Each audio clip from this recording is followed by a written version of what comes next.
Hello friends, આપણી YouTube channel game changing સાયકોલોજીમાં આપ સૌનું હાર્દિક સ્વાગત છે।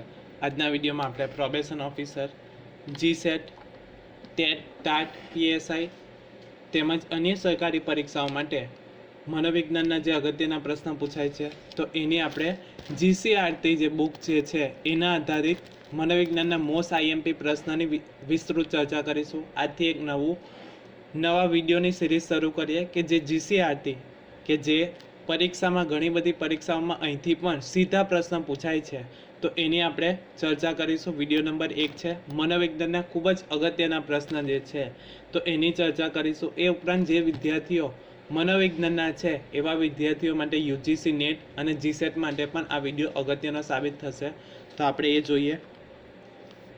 તો સૌથી બેઝિક પ્રશ્ન વારંવાર ઘણી બધી પરીક્ષામાં પૂછાય છે, મનોવિજ્ઞાન કે જેને અંગ્રેજીમાં સાયકોલોજી કહેવામાં આવે છે એ શબ્દ કઈ ભાષા પરથી ઉતરી આવ્યો છે?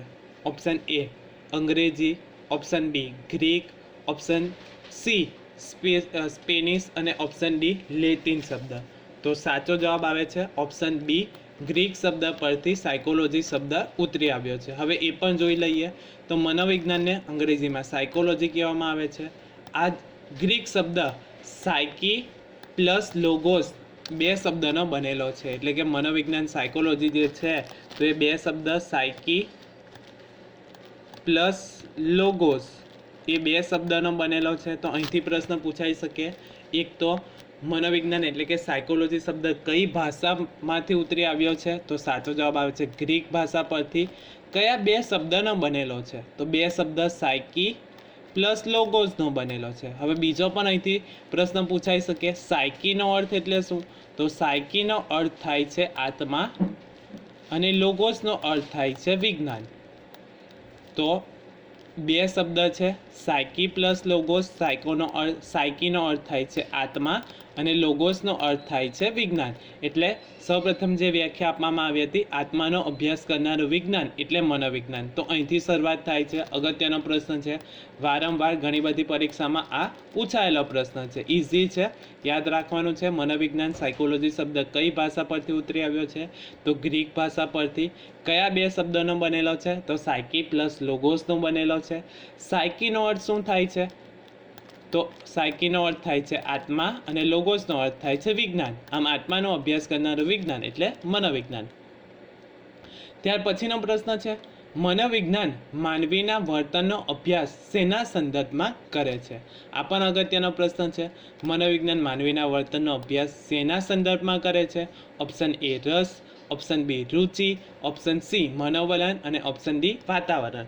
હવે મનોવિજ્ઞાન તમે વાંચ્યું હશે તો ઇઝીલી તમે જવાબ આપી શકો, તો સાચો જવાબ આવે છે ઓપ્શન ડી વાતાવરણના સંદર્ભમાં માનવીના વર્તનનો અભ્યાસ કરવામાં આવે છે। તો આ પણ અગત્યનો છે, ઘણા બધા વિદ્યાર્થીઓ રસ પણ લખી નાખે છે, પરંતુ સાચો જવાબ આવે છે વાતાવરણ। એટલે કે મનોવિજ્ઞાન માનવીના વર્તનનો અભ્યાસ શેના સંદર્ભમાં કરે છે? તો વાતાવરણના સંદર્ભમાં, કે વ્યક્તિ અમુક પ્રકારનું વર્તન કરે છે તો એ શા માટે કરે છે? કોઈ વાતાવરણ, આજુબાજુના વાતાવરણની અસરના કારણે વ્યક્તિ વર્તન કરે છે। ફોર એક્ઝામ્પલ, વ્યક્તિ અમુક વાર ચીડચીડિયો બને છે તો એ શા માટે બને છે? તો વાતાવરણમાં ગરમીનું પ્રમાણ વધારે હોય તો એ કારણે, ગરમીના કારણે પણ વ્યક્તિના વર્તન પર એની અસર થાય છે, તો એનો સાચો જવાબ આવે છે વાતાવરણ। ત્યારબાદ છે મનોવિજ્ઞાનનો વિષય વસ્તુ શું છે? એટલે કે મનોવિજ્ઞાન જે છે એનો વિષય વસ્તુ શું છે? ઓપ્શન એ માનવી, ઓપ્શન બી પ્રાણી, ઓપ્શન સી વાતાવરણ અને ઓપ્શન ડી વર્તન। તો સાચો જવાબ આવે છે વર્તન મનોવિજ્ઞાનનું વિષય વસ્તુ છે। એટલે કે મનોવિજ્ઞાન જે અભ્યાસ કરે છે માનવી અને પ્રાણીઓના વર્તનનો અભ્યાસ કરે છે, એના કારણે સાચો જવાબ આવે છે વર્તન। ત્યાર પછીનો અગત્યનો પ્રશ્ન છે, ઘણી બધી વખત આ પ્રશ્ન પણ પૂછાયેલો છે, મનોવિજ્ઞાનને વિજ્ઞાન તરીકેનો દરજ્જો ક્યારથી પ્રાપ્ત થયો? Option A 1897, option B 1798, option C 1879 અને ઓપ્શન ડી 1869। તો અહીંયા બધા ઓલમોસ્ટ 79 સેમ છે, તો આ બધા અહીંયા સેમ છે, તો સાચો જવાબ આવે છે ઓપ્શન સી 1879માં મનોવિજ્ઞાનને વિજ્ઞાન તરીકેનો દરજ્જો મળ્યો. હવે શાના માટે મળ્યો એ પણ જાણવું જરૂરી છે. અહીંથી પણ પ્રશ્ન પૂછાય છે કે મનોવિજ્ઞાનને વિજ્ઞાન તરીકેનો દરજ્જો 1879માં મળ્યો. તો શા માટે મળ્યો?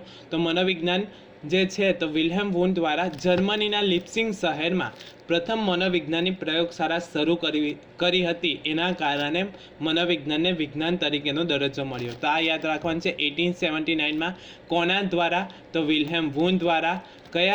કઈ જગ્યાએ? તો જર્મનીના લિપ્સિંગ શહેરમાં સૌપ્રથમ મનોવિજ્ઞાનની પ્રયોગશાળાની શરૂઆત કરી. એના કારણે મનોવિજ્ઞાનને વિજ્ઞાન તરીકેનો દરજ્જો મળ્યો. તો આ યાદ રાખવાનું છે. મનોવિજ્ઞાનને વિજ્ઞાન તરીકેનો દરજ્જો 1879માં. શા માટે? તો વિલ્હેમ વૂન્ડ દ્વારા સૌપ્રથમ મનોવિજ્ઞાનની પ્રયોગશાળાની શરૂઆત કરી હતી. કઈ જગ્યાએ? તો જર્મનીના લિપ્સિંગ શહેરમાં. ત્યાર પછીનો પ્રશ્ન છે, મનોવિજ્ઞાનને પ્રયોગાત્મક સ્વરૂપ આપવાનો યશ કોને ફાળે જાય છે? આ અગત્યનો છે, જે આપણે અત્યારે જોયું એ અનુસાર. Option A William James, option B Kohler, option C Wundt અને ઓપ્શન ડી યુંગ. તો સાચો જવાબ આવે છે ઓપ્શન સી વિલ્હેમ વૂન્ડ દ્વારા મનોવિજ્ઞાનને પ્રયોગાત્મક સ્વરૂપ આપવાનો યશ જાય છે. હવે તમારા માટે પ્રશ્ન છે, કોહલર જે છે એ કયા વાદ સાથે સંકળાયેલા છે? જો તમે જાણતા હોય તો કમેન્ટ બોક્સમાં કમેન્ટ કરી શકો છો. અગાઉના જે MCQના વિડીયો બનાવ્યા હતા એમાં પણ મેં તમને અલગ અલગ વાદની સમજૂતી આપી હતી. ટેબલ ફોર્મમાં પણ આપણે જોયું હતું. તો કોહલર કયા વાદ સાથે સંકળાયેલા છે? જો તમે જાણતા હોય તો કમેન્ટ બોક્સમાં કમેન્ટ કરી શકો છો. ત્યાર પછીનો પ્રશ્ન છે, રચનાવાદીઓએ કઈ પદ્ધતિનો ઉપયોગ કર્યો હતો? અલગ અલગ વાદ ઓલરેડી આપણે અગાઉના વિડીયોમાં જોયા છે. જો એ વિડીયો તમે ન જોયો હોય તો જોઈ લેવા વિનંતી. તો રચનાવાદીઓએ કઈ પદ્ધતિનો ઉપયોગ કર્યો હતો? ઓપ્શન એ બાહ્ય નિરીક્ષણ, ઓપ્શન બી પ્રયોગ પદ્ધતિ, ઓપ્શન સી આંતરનિરીક્ષણ અને ઓપ્શન ડી સહભાગી નિરીક્ષણ. તો સાચો જવાબ આવે છે આંતરનિરીક્ષણ પદ્ધતિનો રચનાવાદી મનોવૈજ્ઞાનિકોએ ઉપયોગ કર્યો હતો. હવે અહીંથી પણ તમારા માટે પ્રશ્ન છે, રચનાવાદ સાથે કયા મનોવૈજ્ઞાનિક સંકળાયેલા છે અથવા તો રચનાવાદના પ્રણેતા કોણ છે? જો તમે જાણતા હોય તો કમેન્ટ બોક્સમાં કમેન્ટ કરી શકો છો. હવે પ્રયોગ પદ્ધતિ. તો પ્રયોગ પદ્ધતિ એટલે નિશ્ચિત અથવા તો નિયંત્રિત પરિસ્થિતિમાં કરવામાં આવેલું નિરીક્ષણ, એને પ્રયોગ કહેવામાં આવે છે. તો પ્રયોગ એટલે ચોક્કસ સ્તર ઉપર નિયંત્રિત પરિસ્થિતિમાં પ્રયોગ કરવામાં આવે છે, તો એને પ્રયોગ પદ્ધતિ કહેવામાં આવે છે. આંતરનિરીક્ષણ પદ્ધતિ, વ્યક્તિના મનમાં ચાલતા વિચારોનો પોતાની જાતે જ અભ્યાસ કરવામાં આવે તો એ આંતરનિરીક્ષણ પદ્ધતિ કહેવામાં આવે છે. સહભાગી નિરીક્ષણ. તો સહભાગી નિરીક્ષણ એટલે કે કોઈ જૂથમાં કોઈ સમાજનો આપણે સમાજની પરિસ્થિતિ યા સમાજના કાર્યનો અભ્યાસ કરવો હોય યા સમાજનો અભ્યાસ કરવો હોય કે અમુક સમાજના લોકો કેવા છે, તો એ સમાજમાં આપણે ભેગા થઈ જઈએ અથવા તો જોડાઈને એ સમાજના લોકો સાથે પરસ્પર વાતચીત કરીને જે નિરીક્ષણ કરવામાં આવે છે તો એને સહભાગી નિરીક્ષણ કહેવામાં આવે છે. ત્યાર પછીનો પ્રશ્ન છે, વર્તનવાદના પ્રણેતા કોણ છે? Option A Wilhelm Wundt, option B James, option C Watson અને ઓપ્શન ડી વર્ધીમર. તો સાચો જવાબ આવે છે ઓપ્શન સી વોટસન જે છે એ વર્તનવાદના પ્રણેતા કહેવામાં આવે છે, એટલે કે વર્તનવાદના પિતા તો વોટસન કહેવામાં આવે છે. ત્યાર પછીનો પ્રશ્ન છે, અચેતન મનનો સિદ્ધાંત કોણે આપ્યો હતો? તો આ પણ અગત્યનો પ્રશ્ન છે. અચેતન મનનો સિદ્ધાંત કોણે આપ્યો હતો?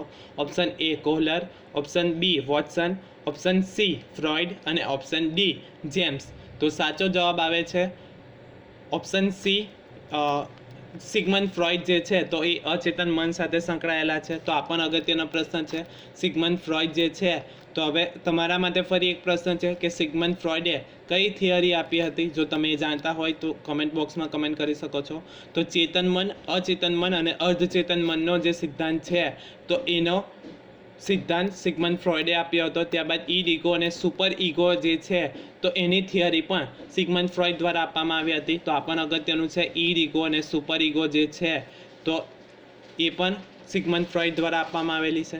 ત્યાર પછીનો પ્રશ્ન છે, મનોમાપનલક્ષી મનોવિજ્ઞાનનો અભ્યાસ કોની બુદ્ધિ સાથે થયો એમ ગણી શકાય છે? આ અગત્યનો પ્રશ્ન છે. મનોમાપનલક્ષી મનોવિજ્ઞાનનો આરંભ બુદ્ધિ કસોટીની સાથે થયો એમ ગણી શકાય. Option A BN Simon, option B doctor Desai, option C doctor Bhatia અને ઓપ્શન ડી વોટસન.